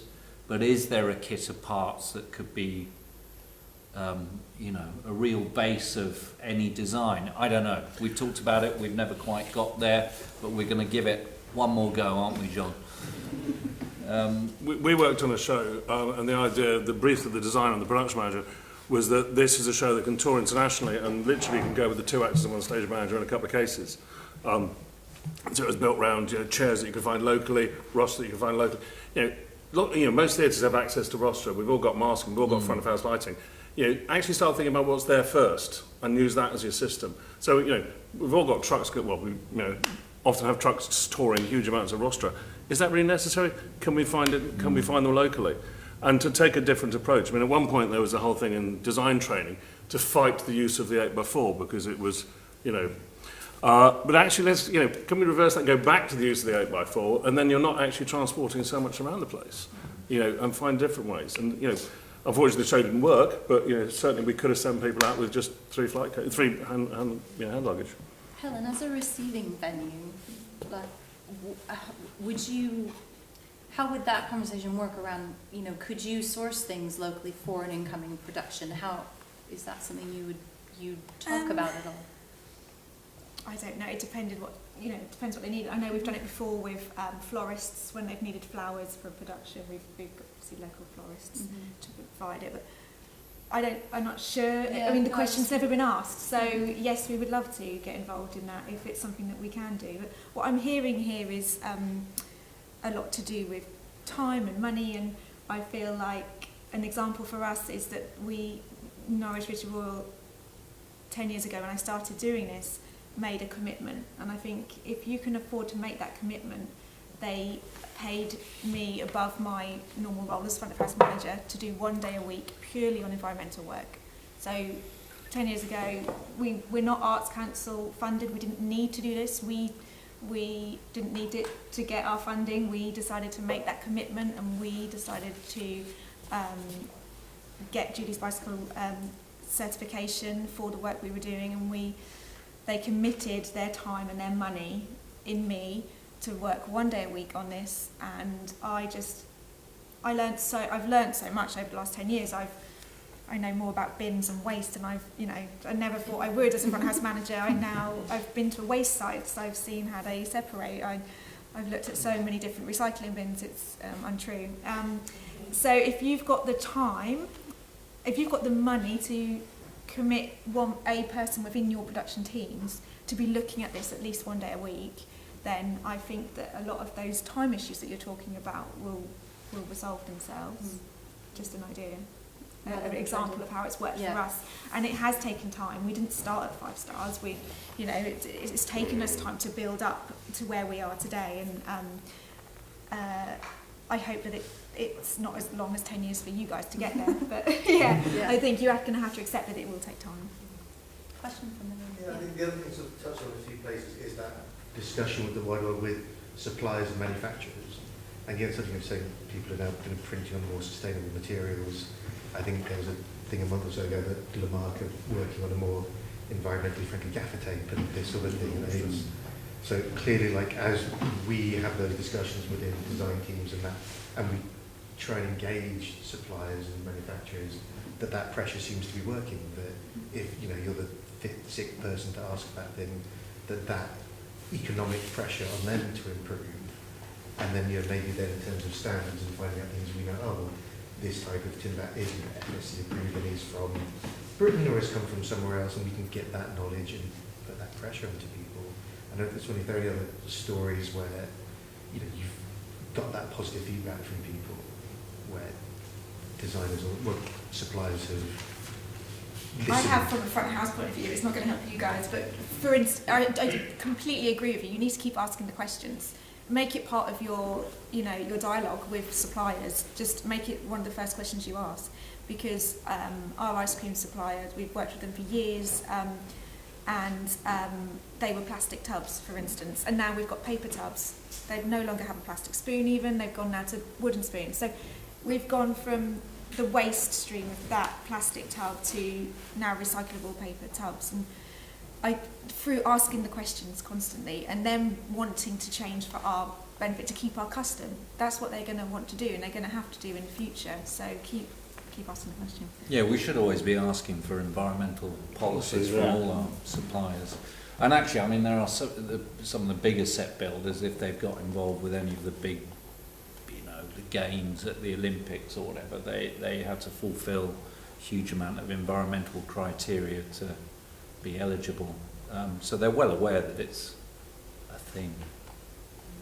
I think one thing I'm curious about is to what level we will accept the aesthetics to change and things, and the whole idea of, well, the audience need to see something good, and what are the audience perceptions and what are audience used to seeing, and what would it be like if we made a sort of, if they keep coming to the theatre and it's the things look the same and in a black box. Yeah.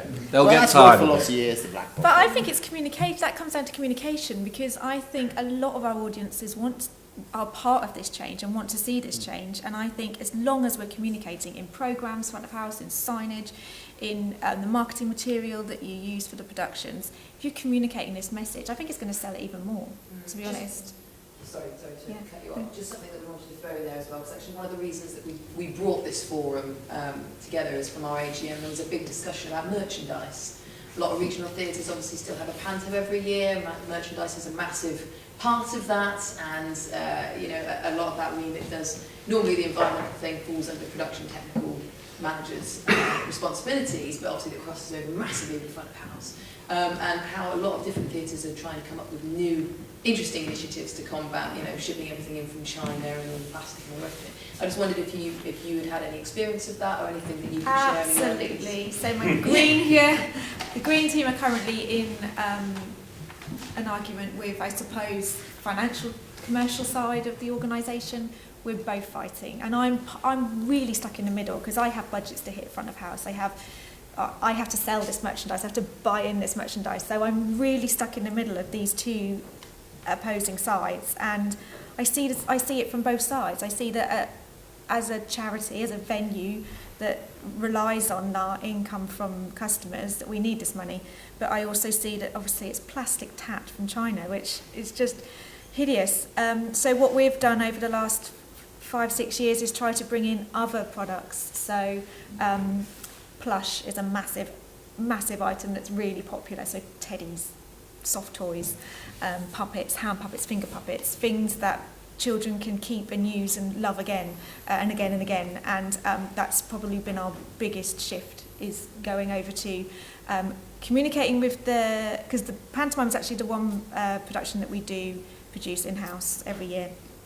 And so it's talking with the team, the creative team, trying to get as much information out of them as possible about main characters and the performance. Hopefully an animal.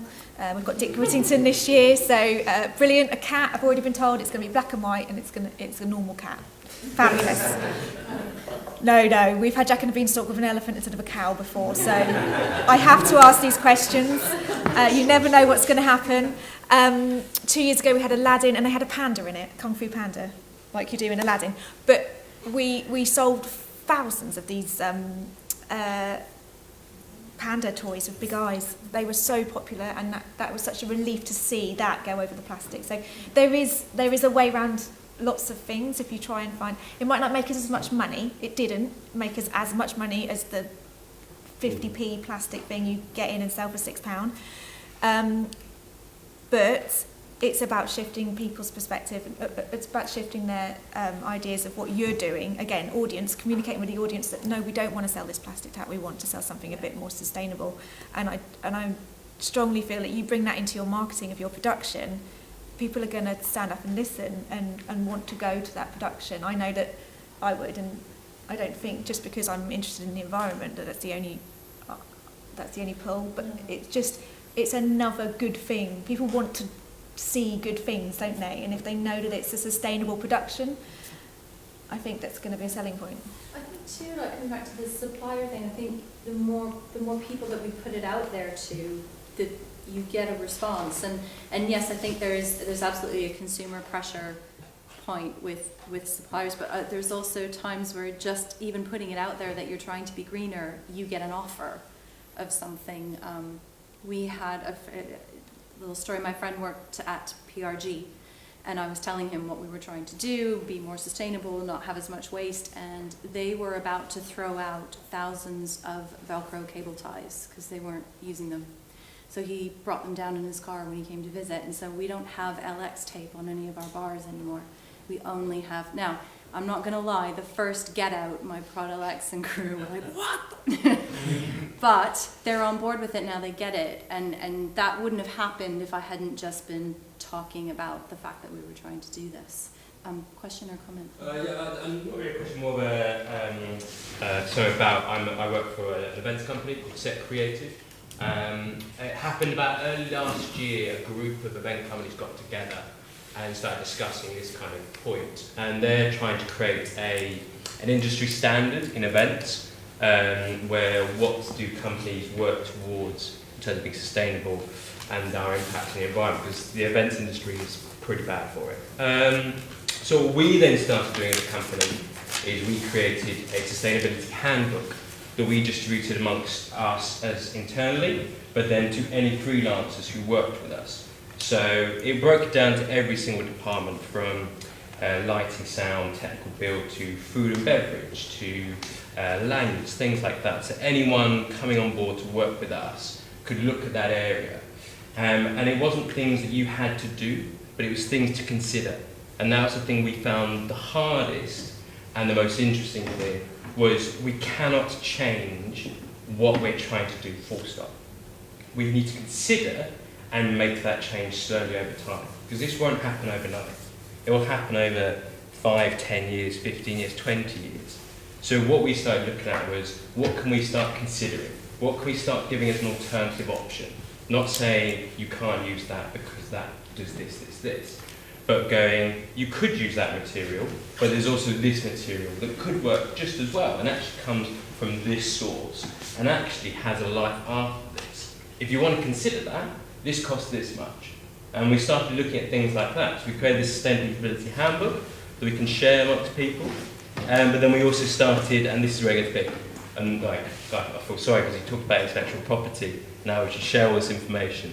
But we started creating our own database. a database of materials, alternative materials that we could use. And we've been working on that now for about 3-4 months, ranging from alternative timber, alternative plastics, alternative textiles, and then talking to suppliers about what they can get hold of, what's coming out in the market, things like that. So we do a lot of work with Service Graphics, and we said to them, what's coming out in the print market? What's the next new textiles? And they put together a book for us of these are the things that are coming into the market soon. These are things we're looking to go hands on. This is PVC free. This is biodegradable. This is recyclable. And that's great. We started that conversation. And that was something we found that was probably the most interesting thing, was knowledge as well. Yeah. We're all going, let's be sustainable, but we have no knowledge of what is out there. And there's thousands upon thousands of companies doing stuff. There's a company in France that makes a plywood MDF equivalent board out of fish waste. And you go, what? Why are you doing that? But actually, the fish waste that's created by the industry is massive. And these guys go around, collect it up, and compress it into a board, which you can use on construction sites and things like that. So we went, brilliant.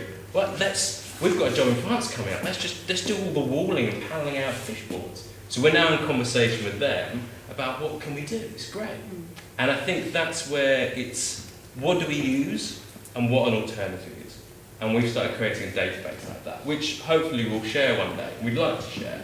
But which I think would be great, because I think, yes, these things take time, we've all said that, but I think we're getting to a point where we're running out of time. Like, we don't have 20 years to massively turn this around. So the more that we can kind of, it's hard because you put resources and you put money and you put time into things, but if we don't start sharing it, if we don't start putting that information out there so everyone can use it, that's what's going to slow, it speeds the process up when we can do that.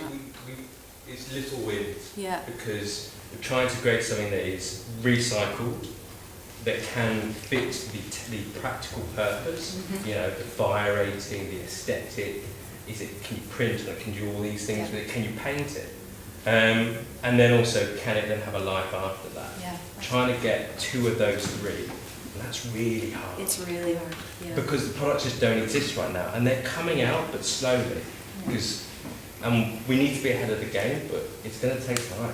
Yeah. I just think. Sorry, there's just a couple of questions or comments from online. Yeah, I just got one from Jack here. It says, we often source items locally from 4 touring companies, whether that's technical equipment or small pieces of staging.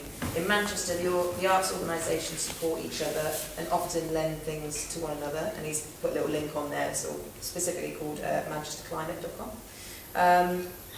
Also, Ali, she says, should the big companies in receipt of funding charge a fee to a smaller company with little or no financial funding to reuse production items that are languishing in big warehouses gathering dust?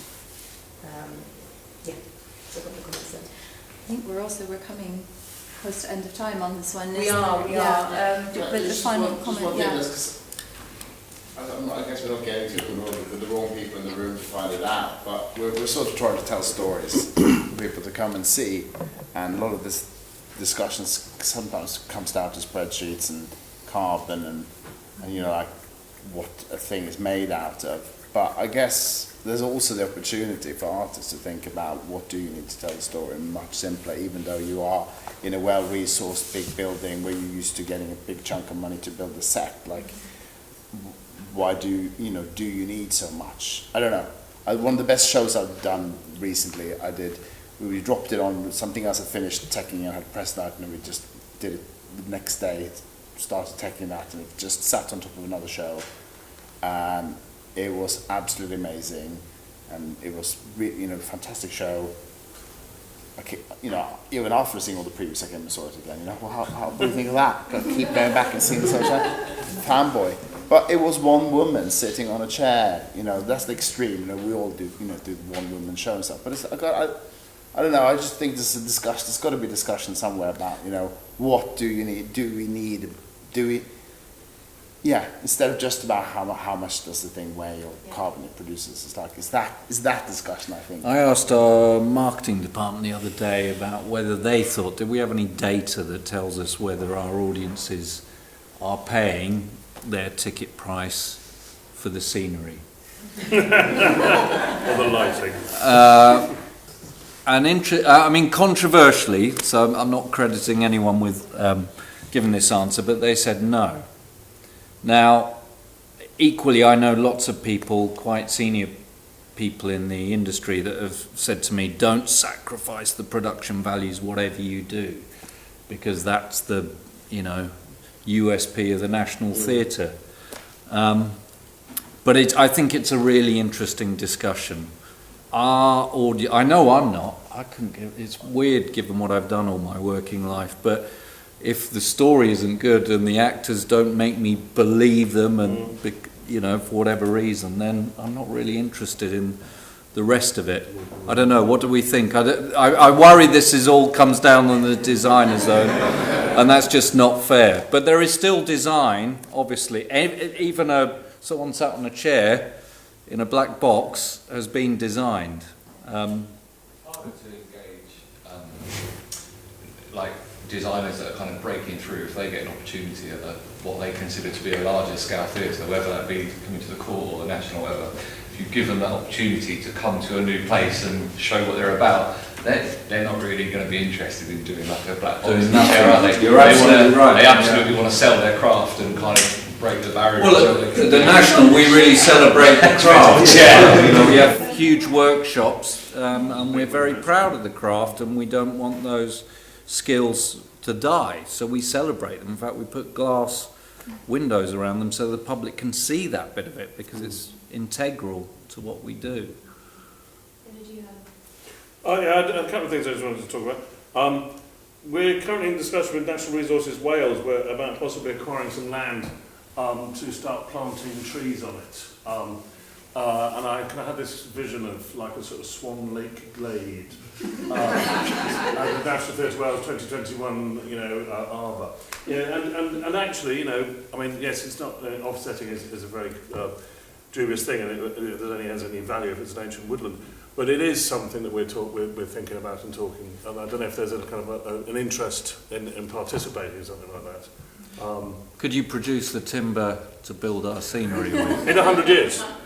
I mean, this is the real debate I'm having with myself. We've banned what used to be called Far Eastern ply at the National. The stuff we've used it less and less over the years anyway, and it was FSC, but in my heart I couldn't justify a tree that's taken over 50 years to mature being chopped down for a 3 or 4 month project. But actually, the birch that we use, you can say the same thing, and the rate of deforestation in the world suggests to me that actually timber isn't quite the sustainable material we've always thought it to be. That's the big debate at the moment, because frankly, most of what we do is timber, steel and canvas. And if you take the timber away, we're in a bit of trouble. A couple of comments from online.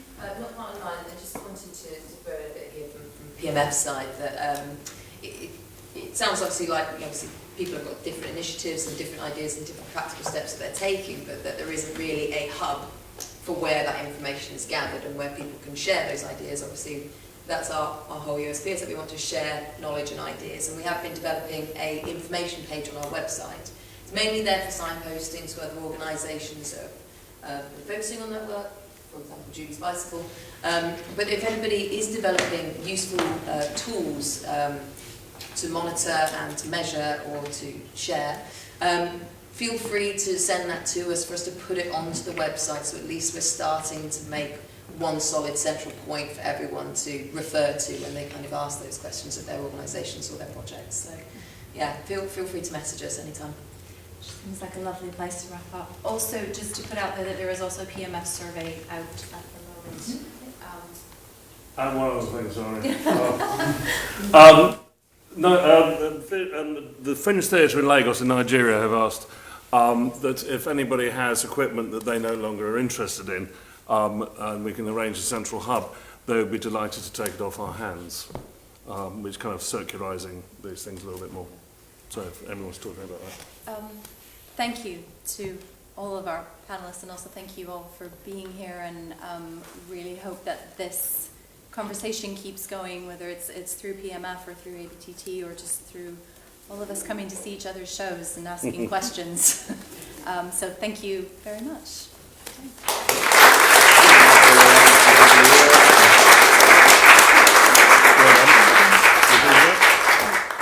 So if you were in the group and I thought everyone was signing in, please go and sign out, the rest of you. Down in the bar, if you go all the way down to the basement, there's a bar, there's, as you come down the stairs, there's a raw court sign. There should be some buckets of beers to inspire you to go and be social. Thank you very much. Hi, John. And you, yeah. No, we were.